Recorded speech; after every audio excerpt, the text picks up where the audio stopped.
ओम नमः शिवाय।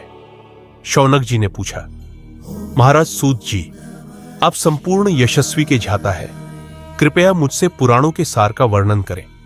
ज्ञान और वैराग्य सहित भक्त से युक्त विवेक की वृत्ति कैसे होती है तथा साधु पुरुष कैसे अपने काम, क्रोध आदि विकारों का निवारण करते हैं। इस कलयुग में सभी जीव आसुरी स्वभाव के हो गए हैं, अतः कृपा करके मुझे ऐसा साधन बताइए जो कल्याणकारी एवं मंगलकारी हो तथा पवित्रता के लिए हो। भगवान, वह ऐसा साधन हो जिससे मनुष्य का शुद्धिकरण हो जाए और उस निर्मल हृदय वाले पुरुष को सदैव के लिए शिव का अनुभव हो जाए। सूत जी ने उत्तर दिया, शौनक जी, आप धन्य हैं, क्योंकि आपके मन में पुराण कथा को सुनने के लिए अपार प्रेम व लालसा है, इसलिए मैं आपको परम उत्तम शास्त्र की कथा सुनाता हूं। हां, संपूर्ण यशस्वी से संपन्न भक्ति को बढ़ाने वाला तथा शिवजी को संतुष्ट करने वाला अमृत के समान दीप्त शास्त्र है शिव पुराण। इसका पूर्व काल में शिवजी ने ही वचन किया था। गुरुदेव व्यास ने सनकादि मुनियों का उपदेश पाकर आदर पूर्वक इस पुराण की रचना की है। यह पुराण कलयुग में मनुष्य के हित का परम साधन है। शिव पुराण परम उत्तम शास्त्र है। इस पृथ्वी लोक में सभी मनुष्य को भगवान शिव के विशाल स्वरूप को समझना चाहिए। इसे पढ़ना एवं सुनना सर्वोत्तम साधन है। यह मनोवांछित फलों को देने वाला है। इससे मनुष्य निष्पाप हो जाता है तथा इस लोक में सभी सुखों का उपभोग करके अंत में शिवलोक को प्राप्त करता है। शिव पुराण में 24,000 श्लोक है, जिसमें 7 संहिताएं हैं। शिव पुराण परमात्मा के समान गति प्रदान करने वाला है। मनुष्य को पूरी भक्ति एवं संयम पूर्वक इसे सुनना चाहिए। जो मनुष्य प्रेम पूर्वक नित्य इसका पाठ करता है या इसका अध्ययन करता है, वह निसंदेह पुण्यात्मा है। भगवान शिव उस निर्मल पुरुष पर प्रसन्न होकर उसे अपना धाम प्रदान करते हैं। नित्य आदर पूर्वक शिव पुराण का पूजन करने वाले मनुष्य संसार में संपूर्ण भोगों को भोगकर भगवान शिव के पद को प्राप्त करते हैं। वे सदा सुखी रहते हैं। शिव पुराण में भगवान शिव का सर्वस्व है।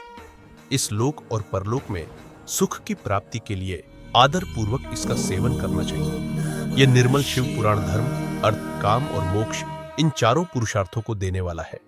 अतः सदा प्रेम पूर्वक इसे सुनना एवं पढ़ना चाहिए। शौनक जी ने कहा, आप धन्य हैं। सूत जी, आप परम तत्व के झाता है। आपने हम पर कृपा करके हमें यह अद्भुत और दिव्य कथा सुनाई है। भूतल पर इस कथा के समान कल्याण का और कोई साधन नहीं है। आपकी कृपा से यह बात हमने समझ ली है। सूत जी, इस कथा के द्वारा कौन से पापी शुद्ध होते हैं, उन्हें कृपा पूर्वक बताकर इस जगत को कृतार्थ कीजिए। सूत जी बोले, मुने, जो मनुष्य पाप, दुराचार तथा काम, क्रोध, मद, लोभ में निरंतर डूबे रहते हैं, वे भी शिव पुराण पढ़ने अथवा सुनने से शुद्ध हो जाते हैं तथा उनके पापों का पूर्णतया नाश हो जाता है। इस विषय में मैं तुम्हें एक कथा सुनाता हूं। बहुत पहले की बात है। अत्रात क्षेत्र के नगर में देवराज नाम का एक ब्राह्मण रहता था। वह ज्ञान में कमजोर, गरीब, रस बेचने वाला तथा वैदिक धर्म से विमुख था। वह स्नान संध्या नहीं करता था तथा उसमें वैश्यवृत्ति बढ़ती ही जा रही थी। वह भिक्षुओं को ठगता था। उसने अनेक मनुष्यों को मारकर उन सब का धन हड़प लिया था। उस पापी ने थोड़ा सा भी धन धर्म के काम में नहीं लगाया था। वह व्यभिचारी तथा आचारहीन था। एक दिन वह घूमता हुआ दैवयोग से प्रयाग, झूसी जा पहुंचा। वहां उसने एक शिवालय देखा जहां बहुत से साधु महात्मा एकत्रित हुए थे। देवराज वहीं ठहर गया। वहां रात में उसे बुखार आ गया और उसे बड़ी पीड़ा होने लगी। वहां एक ब्राह्मण देवता शिव पुराण की कथा सुना रहे थे। बुखार में पड़ा देवराज भी ब्राह्मण के मुख से शिव कथा को निरंतर सुनता रहता था। एक मास बाद देवराज बुखार से पीड़ित अवस्था में चल बसा। यमराज के दूत उसे बांधकर यमपुरी ले गए। तभी वहां शिवलोक से भगवान शिव के पार्षदगण आ गए। वे कपूर के समान उज्ज्वल थे। उनके हाथ में त्रिशूल, संपूर्ण शरीर पर भस्म और गले में रुद्राक्ष की माला उनके शरीर की शोभा बढ़ा रही थी। उन्होंने यमराज के दूतों को मार पीटकर देवराज को यमदूतों के चंगुल से छुड़ा लिया और वे उसे अपने अद्भुत विमान में बिठाकर जब कैलाश पर्वत पर ले जाने लगे तो यमपुरी में कोलाहल मच गया, जिसे सुनकर यमराज अपने भवन से बाहर आए। साक्षात चंद्रमा के समान दीप्त होने वाले इन दूतों का धर्मराज ने विधिपूर्वक पूजन कर ज्ञान दृष्टि से सारा मामला जान लिया। उन्होंने भय के कारण भगवान शिव के दूतों से कोई बात नहीं पूछी। तत्पश्चात शिवदूत देवराज को लेकर कैलाश चले गए और वहां पहुंचकर उन्होंने ब्राह्मण को कर्पूर गौर भगवान शिव के हाथों में सुपुर्द किया। शौनक जी ने कहा, महाभाग सूत जी, आप सर्वज्ञ हैं। आपकी कृपा प्रसाद से मैं कृतार्थ हो गया। इस इतिहास को सुनकर मेरा मन आनंदित हो गया है। अतः भगवान शिव में प्रेम बढ़ाने वाली दूसरी कथा भी कहिए। सूत जी बोले, शौनक सुनो, मैं तुम्हारे सामने एक अत्यंत गोपनीय कथा का वर्णन करूंगा, क्योंकि तुम शिव भक्ति में अग्रगण्य और वेदवेत्ता हो। समुद्र के निकटवर्ती प्रदेश में वाकाल नामक गांव है, जहां वैदिक धर्म से विमुख महापापी मनुष्य रहते हैं। वे सभी पापी हैं एवं उनका मन इंद्रिय भोगों में ही लगा रहता है। वे देवताओं एवं भाग्य पर विश्वास नहीं करते। वे सभी कुटिल वृत्ति वाले हैं, किसानी करते हैं और विविध प्रकार के अशुद्ध शुद्ध रखते हैं। वे व्यभिचारी हैं। वे इस बात से पूरी तरह अनजान हैं कि ज्ञान, वैराग्य तथा सत्य ही मनुष्य के लिए परम पुरुषार्थ है। वे सभी पशु स्वभाव के हैं। अन्य समुदाय के लोग भी उन्हीं की तरह बुरे विचार रखने वाले, धर्म से विमुख है। वे नित्य कुकर्म में लगे रहते हैं एवं सदा इंद्रिय भोगों में डूबे रहते हैं। वहां की स्त्रियां भी बुरे स्वभाव की, व्यभिचारिणी, पाप में डूबी, कुटिल सोच वाली और व्यभिचारिणी हैं। वे सभी सदाचार एवं सद्व्यवहार से सर्वथा शून्य हैं। वहां केवल पापियों का निवास है। वाकाल नामक गांव में दुर्दिन नाम का एक ब्राह्मण रहता था। वह अधर्मी, दुराचारी एवं महापापी था। उसकी पत्नी बहुत सुंदर थी। उसका नाम चंचुला था। वह सदा उत्तम धर्म का पालन करती थी, परंतु दुर्दिन व्यभिचारी था। इस तरह कुकर्म करते हुए बहुत समय बीत गया। उसकी पत्नी काम से पीड़ित होने पर भी, धर्मनाश के भय से कष्ट सहकर भी काफी समय तक धर्म मार्ग से नहीं हटी। परंतु आगे चलकर वह भी अपने दुराचारी पति के आचरण से प्रभावित होकर दुराचरणी और अपने धर्म से विमुख हो गई। इस तरह दुराचार में डूबे गए उन पति पत्नी का बहुत सा समय व्यतीत हो गया।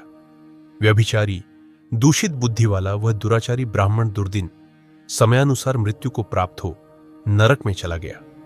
बहुत दिनों तक नरक के दुखों को भोगकर वह मूढ़ बुद्धि पापी वृक्ष पर्वत पर भयंकर पिशाच बन गया। इधर उस दुराचारी दुर्दिन के मर जाने पर वह चंचुला नामक पत्नी बहुत समय तक पति के साथ अपने घर में रहती रही। पति की मृत्यु के बाद वह भी अपने धर्म से गिरकर अन्य पुरुषों का संग करने लगी थी। सतियां विपत्तियों में भी अपने धर्म का पालन करना नहीं छोड़ती। यही तो तप है।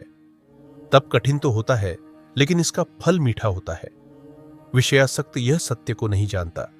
इसी कारण वह विषयों के विषफल का स्वाद लेते हुए भोग करता है। एक दिन दैवयोग से किसी पुण्य पर्व के आने पर वह अपने भाई बंधुओं के साथ गोकर्ण क्षेत्र में गई। उसने तीर्थ के जल में स्नान किया एवं बंधुजनों के साथ यत्र तत्र घूमने लगी। घूमते घूमते वह एक देव मंदिर में गई। वहां उसने एक ब्राह्मण के मुख से भगवान शिव की परम पवित्र एवं मंगलकारी कथा सुनी। कथावाचक ब्राह्मण कह रहे थे कि जो स्त्रियां व्यभिचार करती है, वे मरने के बाद जब यमलोक जाती है, तब यमराज के दूत उन्हें तरह तरह से यातनाएं देते हैं।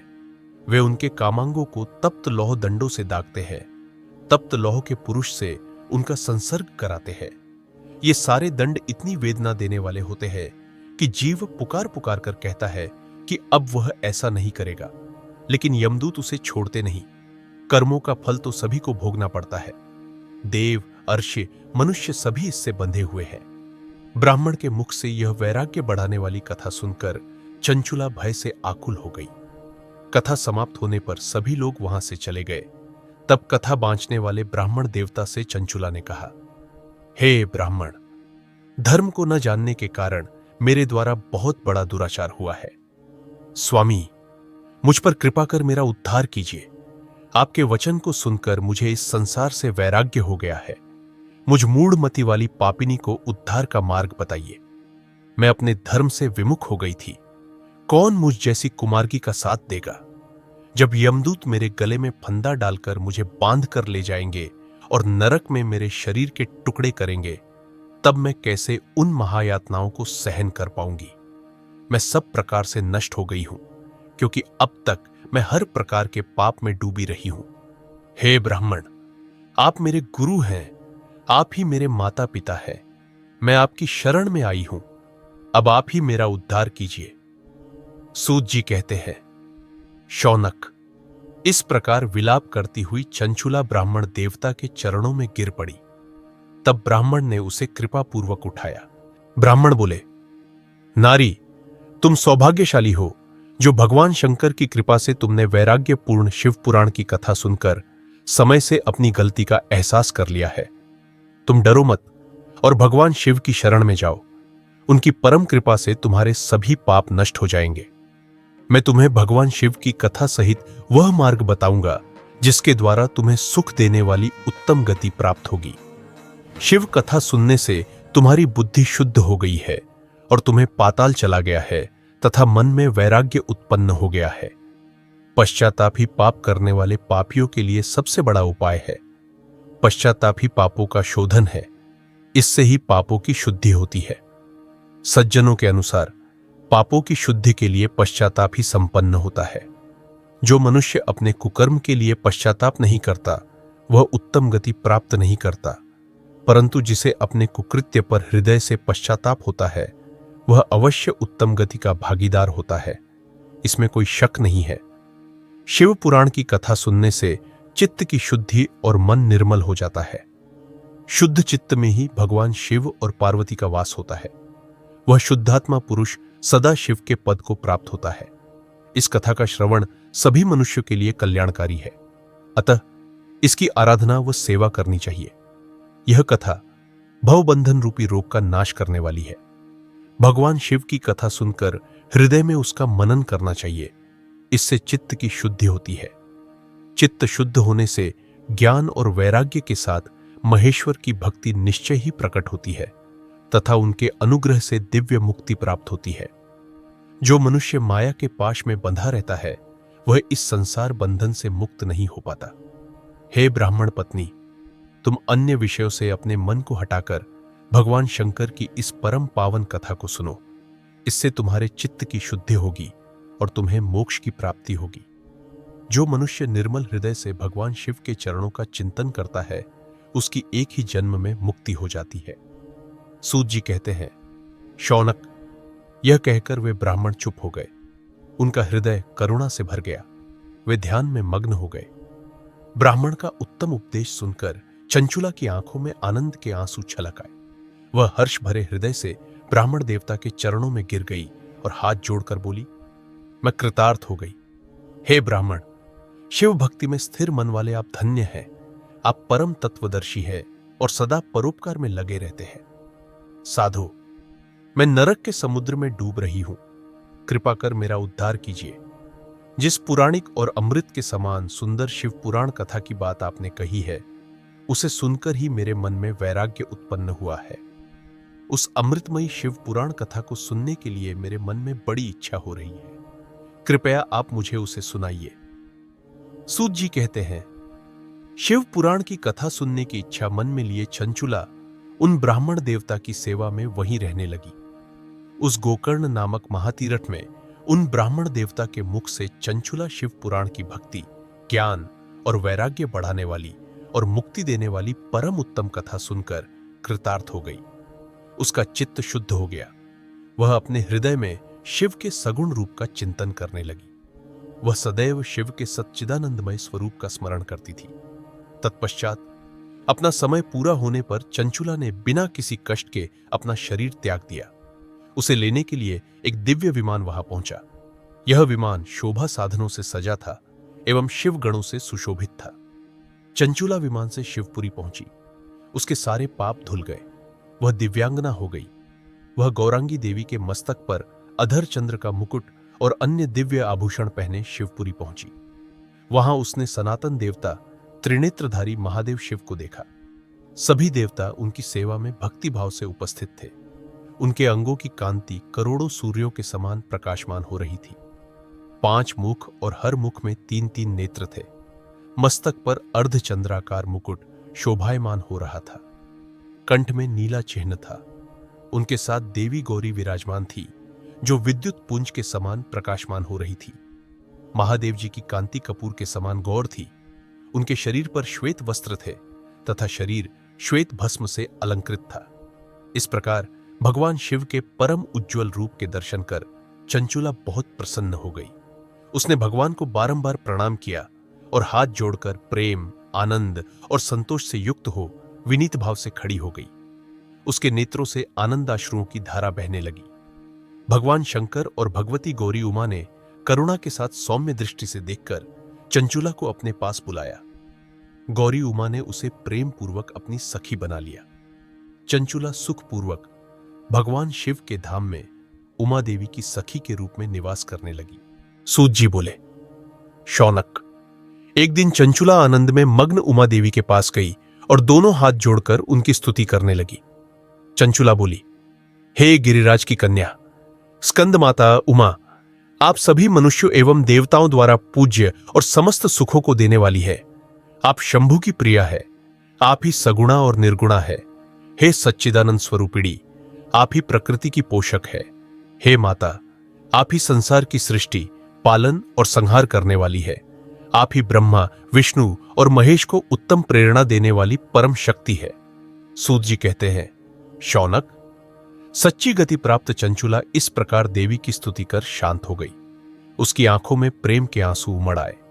तब शंकर प्रिय भवानंदिनी उमा देवी ने बड़े प्रेम से चंचुला को चुप कराते हुए कहा, सखी चंचुला, मैं तुम्हारी स्तुति से प्रसन्न हूं।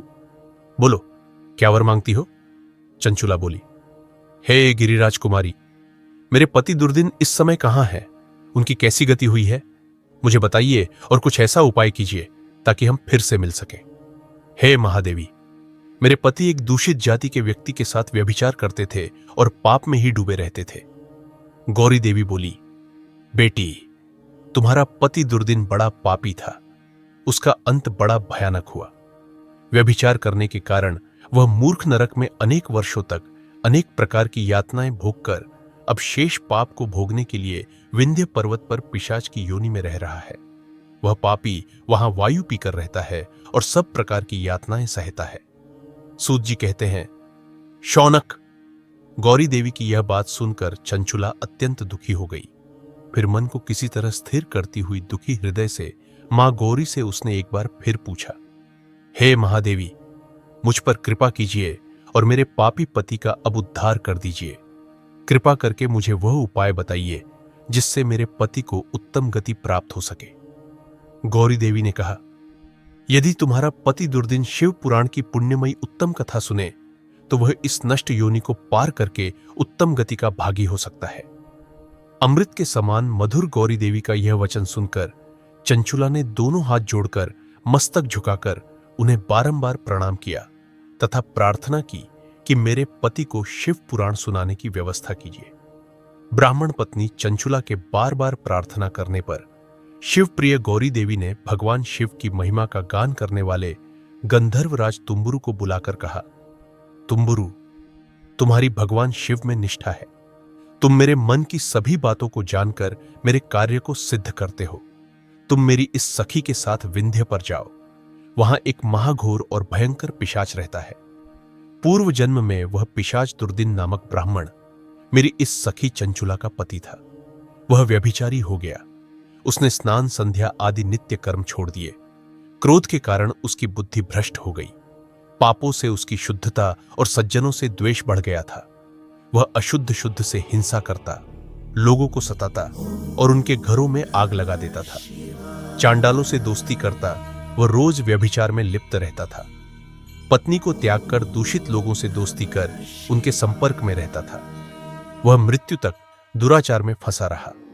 मृत्यु के बाद उसे पापों के भोग स्थल यमपुर ले जाया गया। वहां घोर नरकों को सहकर इस समय वह विंध्य पर्वत पर पिशाच बनकर रह रहा है और पापों का फल भोग रहा है।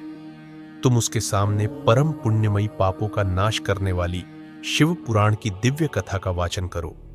इस कथा को सुनने से उसका हृदय सभी पापों से मुक्त होकर शुद्ध हो जाएगा और वह नष्ट योनि से मुक्त हो जाएगा। दुष्ट योनि से मुक्त होने पर उस दुर्दिन नामक पिशाच को विमान पर बिठाकर तुम भगवान शिव के पास ले आना। सूत जी कहते हैं, शौनक, मां उमा का आदेश पाकर गंधर्वराज तुम्बुरु संतोषपूर्वक अपने भाग्य की सराहना करते हुए चंचुला को साथ लेकर विमान से पिशाच के निवास स्थान विंध्य पर्वत गया।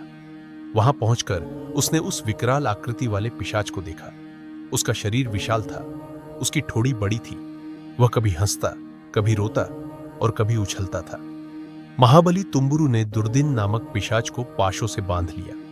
उसके पश्चात तुम्बुरु ने शिव पुराण की कथा वाचन के लिए स्थान तलाश कर मंडप की रचना की। शीघ्र ही इस बात का पता लोगों को चल गया कि एक पिशाच के उद्धार हेतु देवी पार्वती की आज्ञा से तुम्बुरु शिव पुराण की अमृत कथा सुनाने विंध्य पर्वत पर आया है। उस कथा को सुनने के लोभ से बहुत से देवर्षि वहां पहुंच गए। सभी को आदर पूर्वक स्थान दिया गया।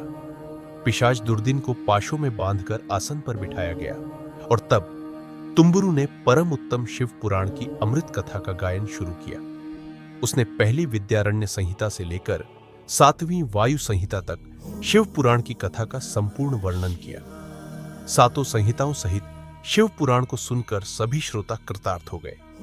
परम पुण्यमय शिव पुराण को सुनकर पिशाच सभी पापों से मुक्त हो गया और उसने पिशाच शरीर का त्याग कर दिया। शीघ्र ही उसका रूप दिव्य हो गया। उसका शरीर गौर वर्ण का हो गया। शरीर पर श्वेत वस्त्र एवं पुरुषों के आभूषण आ गए। इस प्रकार दिव्य देहधारी होकर दुर्दिन अपनी पत्नी चंचुला के साथ स्वयं भी भगवान शिव का गुणगान करने लगा। उसे इस दिव्य रूप में देखकर सभी को बहुत आश्चर्य हुआ। उसका मन परम आनंद से परिपूर्ण हो गया। सभी भगवान महेश्वर के अद्भुत चरित्र को सुनकर कृतार्थ हो उनका यशोगान करते हुए अपने अपने धाम को चले गए। दुर्दिन अपनी पत्नी चंचुला के साथ विमान में बैठकर शिवपुरी की ओर चल दिया। महेश्वर के गुणों का गान करता हुआ दुर्दिन अपनी पत्नी चंचुला और तुम्बुरु के साथ शीघ्र ही शिवधाम पहुंच गया। भगवान शिव और देवी पार्वती ने उसे अपना गण बना लिया। दोनों पति पत्नी सुखपूर्वक भगवान महेश्वर एवं देवी गौरी के श्री चरणों में अविचल निवास पाकर धन्य हो गए। शौनक जी कहते हैं, महाज्ञानी सूत जी, आप धैर्य एवं शिव भक्ति में स्थिर है। हम पर कृपा कर हमें कल्याणमय शिव पुराण के श्रवण की विधि बताइए, जिससे सभी श्रोताओं को संपूर्ण उत्तम फल की प्राप्ति हो। सूत जी ने कहा, मुने शौनक, तुम्हें संपूर्ण फल की प्राप्ति के लिए मैं शिव पुराण की विधि संक्षेप में बताता हूं। सर्वप्रथम किसी ज्योतिषी को बुलाकर दान से संतुष्ट कर उससे कथा का शुभ मुहूर्त निकलवाना चाहिए और उसकी सूचना का संदेश सभी लोगों तक पहुंचाना चाहिए कि हमारे यहां शिव पुराण की कथा होने वाली है। अपने कल्याण की इच्छा रखने वालों को इसे सुनने अवश्य पधारना चाहिए। देश देश में जो भी भगवान शिव के भक्त हैं तथा शिव कथा के कथन और श्रवण के उत्सुक है, उन सभी को आदर पूर्वक बुलाना चाहिए और उनका आदर सत्कार करना चाहिए। शिव पुराण सुनने के लिए मंदिर, तीर्थ, वन प्रांत अथवा घर में ही उत्तम स्थान का निर्माण करना चाहिए। केले के खंभों से सुशोभित कथा मंडप तैयार कराएं। उसे सब ओर फल फूल सुंदर चंदोवे से अलंकृत करना चाहिए। चारों कोनों पर ध्वज लगाकर उसे विविध सामग्रियों से सुशोभित करें। भगवान शंकर के लिए भक्ति भावपूर्वक दिव्य आसन का निर्माण करना चाहिए तथा कथावाचक के लिए भी दिव्य आसन का निर्माण करना चाहिए।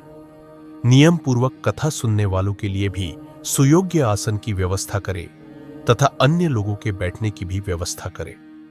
कथा बांचने वाले विद्वान के प्रति कभी बुरी भावना न रखें। संसार में जन्म तथा गुणों के कारण बहुत से गुरु होते हैं, परंतु उन सभी में पुराणों का ज्ञाता ही परम गुरु माना जाता है। पुराण वेत्ता पवित्र, शांत, साधु, इंद्रियों पर विजय प्राप्त करने वाला और दयालु होना चाहिए। ऐसे गुणी मनुष्य को इस पुण्यमयी कथा को बांचना चाहिए।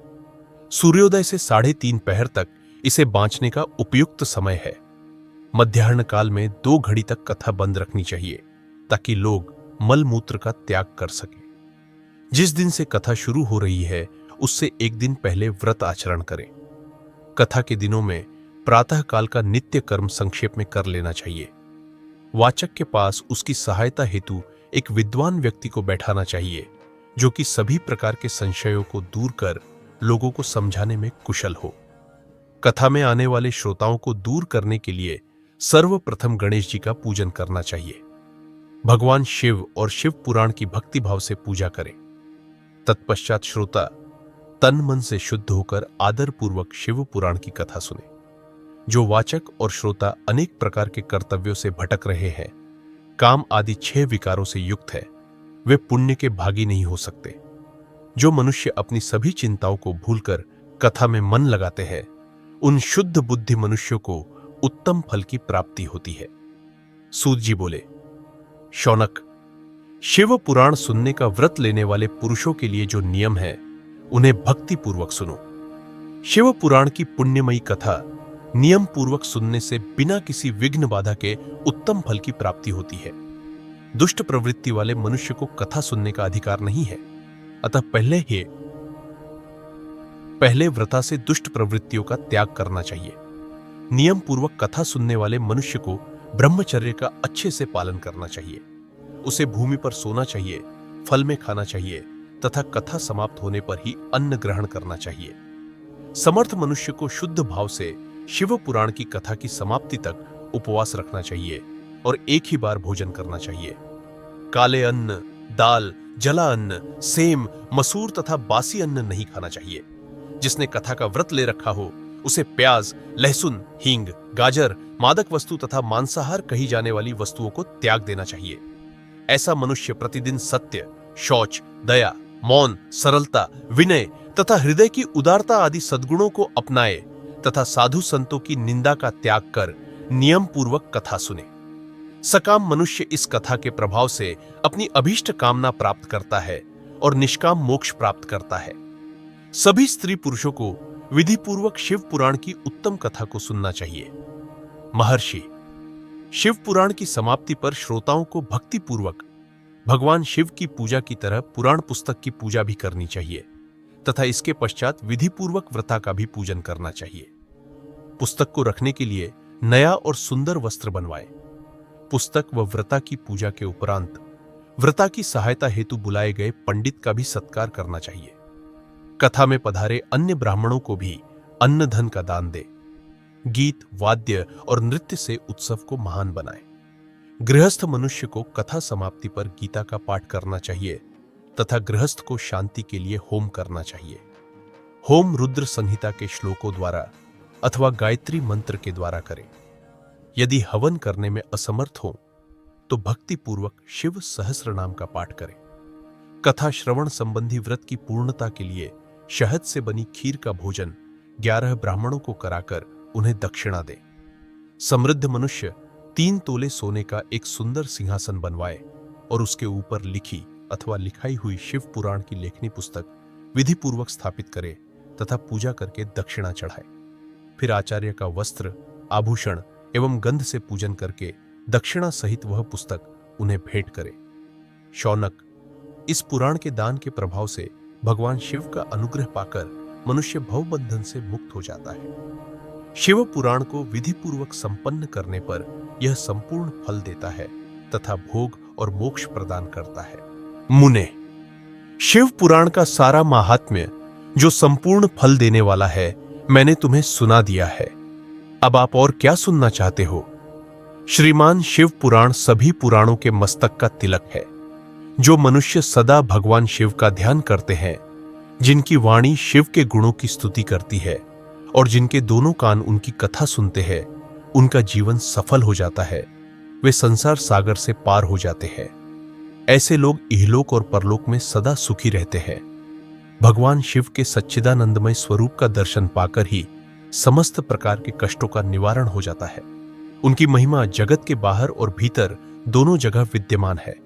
उन अनंत आनंदमय परम शिव की मैं शरण लेता हूं। व्यास जी कहते हैं, धर्म का महान क्षेत्र जहां गंगा यमुना का संगम है, उस पुण्यमय प्रयाग में जो त्रिलोक का मार्ग है, वहां एक बार महातेजस्वी महाभाग महात्मा मुनियों ने विशाल यज्ञ का आयोजन किया। उस ज्ञान यज्ञ का समाचार सुनकर पौराणिक शिरोमणि व्यास जी के शिष्य सूत जी वहां मुनियों के दर्शन के लिए आए। सूत जी का सभी मुनियों ने विधि पूर्वक स्वागत व सत्कार किया तथा उनकी स्तुति करते हुए हाथ जोड़कर उनसे कहा, हे सर्वज्ञ विद्वान सूत जी, आप बड़े भाग्यशाली हैं। आपने स्वयं व्यास जी के मुख से पुराण विद्या प्राप्त की है। आप अद्वितीय ज्ञान का भंडार है। आप भूत, भविष्य और वर्तमान के ज्ञाता है। हमारा सौभाग्य है कि आपके दर्शन हुए। आपका यहां आना निरर्थक नहीं हो सकता। आप कल्याणकारी हैं, उत्तम बुद्धि वाले सूत जी। यदि आपका अनुग्रह हो तो गोपनीय होने पर भी आप शुभाशुभ तत्व का वर्णन करें, जिससे हमारी तृप्ति न हो और उसे सुनने की हमारी इच्छा बनी रहे। कृपा कर उस विषय का वर्णन करें। घोर कलयुग आने पर मनुष्य पुण्य कर्म से विमुख होकर दुराचार में फंस जाएंगे, दूसरों की बुराई करेंगे, पराई स्त्रियों के प्रति आसक्त होंगे, हिंसा करेंगे, मूर्ख, अनैतिक और पशु बुद्धि हो जाएंगे। सूत जी, कलयुग में वेद प्रदत्त वर्ण आश्रम व्यवस्था नष्ट हो जाएगी। प्रत्येक वर्ण और आश्रम में रहने वाले अपने अपने धर्म के आचरण का परित्याग कर विपरीत आचरण करने में सुख प्राप्त करेंगे। इस सामाजिक वर्ण संकरता से लोगों का पतन होगा, परिवार टूट जाएंगे, समाज बिखर जाएगा। प्राकृतिक आपदाओं से जगह जगह लोगों की मृत्यु होगी, धन का अभाव होगा, स्वार्थ और लोभ की प्रवृत्ति बढ़ जाएगी। ब्राह्मण लोभी हो जाएंगे और वेद बेचकर धन प्राप्त करेंगे। मद से मोहित होकर दूसरों को ठगेंगे, पूजा पाठ नहीं करेंगे और ज्ञान से शून्य हो जाएंगे। क्षत्रिय अपने धर्म को त्याग कर कुसंगी, पापी और व्यभिचारी हो जाएंगे। शौर्य से रहित हो वे शूद्रों जैसा व्यवहार करेंगे और काम के अधीन हो जाएंगे। वैश्य धर्म से विमुख होकर, अपवित्र होकर कुमाग्र, धन उपार्जन में लिप्त होकर नाप तौल में बेईमानी करेंगे। शूद्र अपना धर्म कर्म छोड़कर अच्छे वस्त्रों से सुशोभित होकर इधर उधर घूमेंगे। वे कुटिल और ईर्ष्यालु होकर अपने धर्म के प्रतिकूल हो जाएंगे, कुकर्म और विवाद करने वाले होंगे। वे स्वयं को कुलीन मानकर सभी धर्म और वर्ण में विवाह करेंगे। स्त्रियां सदाचार से विमुख हो जाएंगी। वे अपने पति का अपमान करेंगी और सास ससुर से लड़ेंगी, मलिन भोजन करेंगी। उनका शील स्वभाव बहुत बुरा होगा। सूत जी, इस तरह जिनकी बुद्धि भ्रष्ट हो गई है और जिन्होंने अपने धर्म का त्याग कर दिया है, ऐसे लोग लोक परलोक में उत्तम गति कैसे प्राप्त करेंगे? इस चिंता से हम सभी व्याकुल हैं। परोपकार के समान कोई धर्म नहीं है। इस धर्म का पालन करने वाला दूसरों को सुखी करता है, स्वयं भी संतोष अनुभव करता है। यह भावना यदि निष्काम हो तो कर्ता का हृदय शुद्ध करते हुए उसे परम गति प्रदान करती है। हे महामुने, आप समस्त शास्त्रों के ज्ञाता है। कृपा कर कोई ऐसा उपाय बताइए जिससे इन सब के पापों का तत्काल नाश हो जाए। व्यास जी कहते हैं, उन महान मुनियों की यह बात सुनकर सूत जी मन ही मन परम ज्ञानी भगवान शंकर का स्मरण करके उनसे इस प्रकार बोले। सूत जी कहते हैं, साधु महात्माओं, आपने बहुत अच्छी बात पूछी है। यह चर्चा तीनों लोगों का हित करने वाली है। आप लोगों के स्नेहपूर्ण आग्रह पर गुरुदेव व्यास का स्मरण कर मैं समस्त पाप राशि से उद्धार करने वाले शिव पुराण की अमृत कथा का वर्णन कर रहा हूं। यह वेदांत का सार है। यही परलोक में परमात्मा को देने वाला है तथा पापों का विनाश करने वाला है। इसमें भगवान शिव के उत्तम यश का वर्णन है। धर्म, अर्थ, काम और मोक्ष आदि पुरुषार्थों को देने वाला पुराण अपने प्रभाव की स्पष्टता और विस्तार को प्राप्त हो रहा है। शिव पुराण के अध्ययन से कलयुग के सभी पापों में लिप्त जीव उत्तम गति को प्राप्त होंगे। इसके उदय से ही कलयुग का उपद्रव शांत हो जाएगा। शिव पुराण को वेद तुल्य माना जाएगा। इसका वाचन सर्वप्रथम भगवान शिव ने ही किया था। इस पुराण के 12 खंड या भेद हैं। ये 12 संहिताएं हैं। 1 विद्वेश्वर संहिता, 2 रुद्र संहिता, 3 विनायक संहिता, 4 उमा संहिता, 5 सहस्त्रकोटि रुद्र संहिता, 6 एकादश रुद्र संहिता, 7 कैलाश संहिता, 8 शतरुद्र संहिता, 9 कोटि रुद्र संहिता, 10 मातृ संहिता, 11 वायवीय संहिता तथा 12 धर्म संहिता। विद्वेश्वर संहिता में 10,000 श्लोक है। रुद्र संहिता, विनायक संहिता, उमा संहिता और मातृ संहिता प्रत्येक में 8-8 हजार श्लोक है।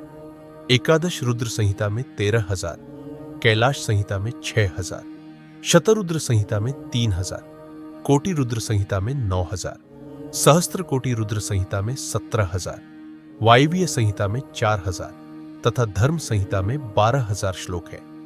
मूल शिव पुराण में कुल 1 लाख श्लोक है, परंतु व्यास जी ने इसे 24,000 श्लोकों में संक्षिप्त कर दिया है। पुराणों की प्रमुख संख्या में शिव पुराण का चौथा स्थान है, जिसमें 7 संहिताएं हैं। पूर्व काल में भगवान शिव ने 100 करोड़ श्लोकों का पुराण ग्रंथ आक्षेपित किया था। सृष्टि के आरंभ में निर्मित यह पुराण साहित्य अत्यधिक विस्तृत था। त्रेता युग में वशिष्ठ आदि महर्षियों ने पुराण को 18 भागों में विभाजित कर 4 लाख श्लोकों में इसे संक्षिप्त कर दिया। इसके उपरांत व्यास जी ने 24,000 श्लोकों में इसका संक्षिप्त रूप प्रस्तुत किया। यह वेद तुल्य पुराण विद्वेश्वर रुद्र संहिता, शतरुद्र संहिता, कोटि रुद्र संहिता, उमा संहिता, कैलाश संहिता और वायवीय संहिता नामक 7 संहिताओं में विभाजित है। यह 7 संहिताओं वाला शिव पुराण वेद के समान ब्राह्मणिक तथा उत्तम गति प्रदान करने वाला है। इस निर्मल शिव पुराण की रचना भगवान शिव द्वारा की गई है तथा इसे संक्षिप्त रूप में प्रस्तुत करने का श्रेय व्यास जी को जाता है। शिव पुराण सभी जीवों का कल्याण करने वाला, सभी पापों का नाश करने वाला है। यही सज्जनों को कल्याण प्रदान करने वाला है। यह तुलना रहित है तथा इसमें वेद प्रदत्त अद्वैत ज्ञान और निष्कपट धर्म का प्रदर्शन है। शिव पुराण में मंत्र समूहों का संकलन है तथा यही सभी के लिए शिवधाम की प्राप्ति का साधन है। समस्त पुराणों में सर्वश्रेष्ठ शिव पुराण ईर्ष्या रहित अंतःकरण वाले विद्वानों के लिए जानने योग्य वस्तु है। इसमें परमात्मा का गान किया गया है। इस अमृतमयी शिव पुराण को आदर से पढ़ने और सुनने वाला मनुष्य भगवान शिव का प्रिय होकर परम गति को प्राप्त कर लेता है। व्यास जी कहते हैं, सूत जी के वचनों को सुनकर सभी महर्षि बोले, भगवान आप वेद तुल्य अद्भुत एवं पुण्यमयी शिव पुराण की कथा सुनाइए। सूत जी ने कहा, हे महर्षिगण, आप कल्याणमय भगवान शिव का स्मरण करके वेद के सार से युक्त शिव पुराण की अमृत कथा सुनिए। शिव पुराण में भक्ति, ज्ञान और वैराग्य का गान किया गया है। जब सृष्टि आरंभ हुई तो 6 कुलों के महर्षि आपस में विवाद करने लगे कि अमुक वस्तु उत्पत्ति है, अमुक नहीं। जब इस विवाद ने बड़ा रूप धारण कर लिया तो सभी अपनी शंका के समाधान के लिए सृष्टि की रचना करने वाले अविनाशी ब्रह्मा जी के पास जाकर हाथ जोड़कर कहने लगे, हे प्रभु, आप संपूर्ण जगत को धारण कर उनका पोषण करने वाले हैं। प्रभु, हम जानना चाहते हैं कि संपूर्ण तत्वों से परे परमात्मा कौन है। ब्रह्मा जी ने कहा, ब्रह्मा, विष्णु, रुद्र और इंद्र आदि से युक्त संपूर्ण जगत सहित सभी भूत और इंद्रियां पहले से ही प्रकट है। वे देव महादेव ही सर्वश्रेष्ठ और संपूर्ण हैं। भक्ति से ही उनका साक्षात्कार होता है, अन्य किसी उपाय से उनका दर्शन नहीं होता। भगवान शिव में अटूट भक्ति मनुष्य को संसार बंधन से मुक्ति दिलाती है। भक्ति से उन्हें देवता का कृपा प्रसाद प्राप्त होता है। जैसे अंकुर से बीज और बीज से अंकुर पैदा होता है। भगवान शंकर का कृपा प्रसाद प्राप्त करने के लिए आप सब पृथ्वी पर सहस्त्रों वर्षों तक चलने वाले विशाल यज्ञ करें। यज्ञ के द्वारा भगवान शिव की कृपा से ही वेद के सार तत्व साक्षात्कार का ज्ञान प्राप्त होता है। शिव पद की प्राप्ति साक्षात्कार और उनकी सेवा ही साधन है तथा जो मनुष्य बिना किसी फल की कामना किए उनकी भक्ति में डूबे रहते हैं, वही साधक है। कर्म के अनुसार से प्राप्त फल को भगवान शिव के श्री चरणों में समर्पित करना ही परमेश्वर की प्राप्ति का उपाय है तथा यही मोक्ष प्राप्ति का एकमात्र साधन है। साक्षात महेश्वर ने ही भक्ति के साधनों का प्रतिपादन किया है।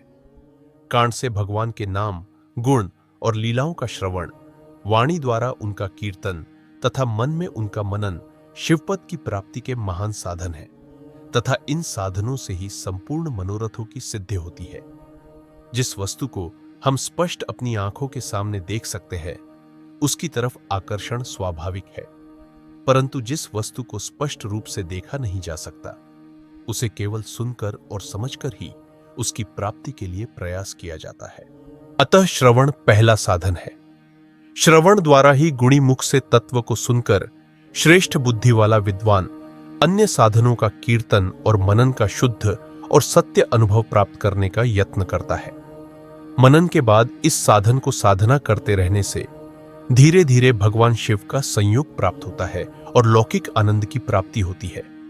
भगवान शिव की पूजा, उनके नामों का जाप तथा उनके रूप गुण, लीलाओं का हृदय में निरंतर चिंतन को ही मनन कहा जाता है। महेश्वर की कृपा से उपलब्ध इस साधन को ही प्रमुख साधन कहा जाता है।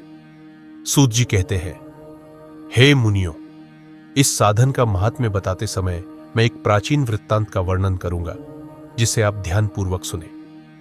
बहुत पहले की बात है। पराशर मुनि के पुत्र मेरे गुरु व्यासदेव जी सरस्वती नदी के तट पर तपस्या कर रहे थे। एक दिन सूर्य के समान तेजस्वी विमान से यात्रा करते हुए भगवान सनत कुमार वहां जा पहुंचे। मेरे गुरु ध्यान में मग्न थे। जागने पर अपने सामने सनत कुमार जी को देखकर वे बड़ी तेजी से उठे और उनके चरणों का स्पर्श कर उन्हें आदर पूर्वक योग्य आसन पर विराजमान किया। प्रसन्न होकर सनत कुमार जी गंभीर वाणी में बोले, मुनि, तुम सत्य का चिंतन करो। सत्य तत्व का चिंतन ही श्रेष्ठ प्राप्ति का मार्ग है। इसी से कल्याण का मार्ग प्रशस्त होता है। यही कल्याणकारी है। यह जब जीवन में आ जाता है तो सब सुंदर हो जाता है। सत्य का अर्थ है सदैव रहने वाला। इस पर काल का कोई प्रभाव नहीं पड़ता। यह सदा एक समान रहता है। सनत कुमार जी ने महर्षि व्यास को आगे समझाते हुए कहा, महर्षि, सत्य पदार्थ भगवान शिव ही है। भगवान शंकर का श्रवण, कीर्तन और मनन ही उन्हें प्राप्त करने के सर्वोत्तम साधन है। पूर्व काल में मैं अन्य अनेक साधनों के भ्रम में पड़ा हुआ तपस्या करते हुए मंदराचल पर जा पहुंचा। कुछ समय बाद महेश्वर शिव की आज्ञा से सबके साक्षी और शिवगणों के स्वामी नंदीश्वर वहां आए और स्नेहपूर्वक मुझे मुक्ति का साधन बताते हुए बोले, भगवान शंकर का श्रवण, कीर्तन और मनन ही मुक्ति का स्रोत है। यह बात मुझे स्वयं देवाधिदेव भगवान शिव ने बताई है। अतः तुम इन्हीं साधनों का अनुकरण करो। व्यास जी से ऐसा कहकर अनुचरों सहित सनत कुमार ब्रह्मधाम को चले गए। इस प्रकार इस उत्तम वृत्तांत का संक्षेप में मैंने वर्णन किया है। ऋषियों ने कहा, सूत जी, आपने श्रवण, कीर्तन और मनन को मुक्ति का उपाय बताया है, किंतु जो मनुष्य इन तीनों साधनों में असमर्थ हो, वह मनुष्य कैसे मुक्ति प्राप्त कर सकता है? किस कर्म के द्वारा बिना यत्न के ही मोक्ष मिल सकता है? सूत जी कहते हैं, हे शौनक जी, श्रवण, कीर्तन और मनन जैसे साधनों को करना प्रत्येक के लिए सुगम नहीं है। इसके लिए योग्य गुरु और आचार्य चाहिए। गुरु मुख से सुनी गई वाणी मन की शंकाओं को दूर करती है। गुरु मुख से सुने शिव तत्व द्वारा शिव के स्वरूप के दर्शन और गुणानुवाद में रसानुभूति होती है। तभी भक्ति कीर्तन कर पाता है। यदि ऐसा कर पाना संभव न हो तो मोक्षार्थी को चाहिए कि वह भगवान शंकर के शिवलिंग एवं मूर्ति की स्थापना करके रोज उनकी पूजा करे। इसे अपनाकर वह इस संसार सागर से पार हो सकता है। संसार सागर से पार होने के लिए इस तरह की पूजा आसानी से भक्ति पूर्वक की जा सकती है। अपनी शक्ति एवं सामर्थ्य के अनुसार धनराशि से शिवलिंग या शिव मूर्ति की स्थापना कर भक्ति भाव से उसकी पूजा करनी चाहिए। मंडप, गोपुर, तीर्थ, मठ एवं मंदिर की स्थापना कर उत्सव का आयोजन करना चाहिए तथा फूल, धूप, वस्त्र, गंध, दीप तथा पुआ और तरह तरह के भोजन नैवेद्य के रूप में अर्पित करने चाहिए। भगवान शिव जी निर्गुण और सगुण दोनों रूपों में पूजनीय है। मनुष्य इन दोनों स्वरूपों की पूजा करते हैं। शंकर जी को ही सर्वोच्च पदवी भी प्राप्त है। कलापूर्ण भगवान शिव की मूर्ति पूजा भी मनुष्यों द्वारा की जाती है और वेदों ने भी इस तरह की पूजा की आज्ञा प्रदान की है।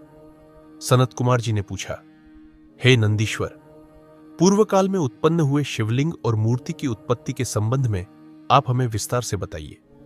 नंदीश्वर ने बताया, मुनिवर, प्राचीन काल में एक बार ब्रह्मा और विष्णु के मध्य युद्ध हुआ तो उनके बीच स्तंभ रूप में शिवजी प्रकट हो गए। इस प्रकार उन्होंने पृथ्वीलोक का संरक्षण किया। उसी दिन से महादेव जी का शिवलिंग के साथ साथ मूर्ति पूजन भी जगत में प्रचलित हो गया। अन्य देवताओं की साकार मूर्ति पूजा होने लगी, जो कि अभीष्ट फल प्रदान करने वाली थी। परंतु शिव जी के शिवलिंग और मूर्ति दोनों रूप ही पूजनीय है।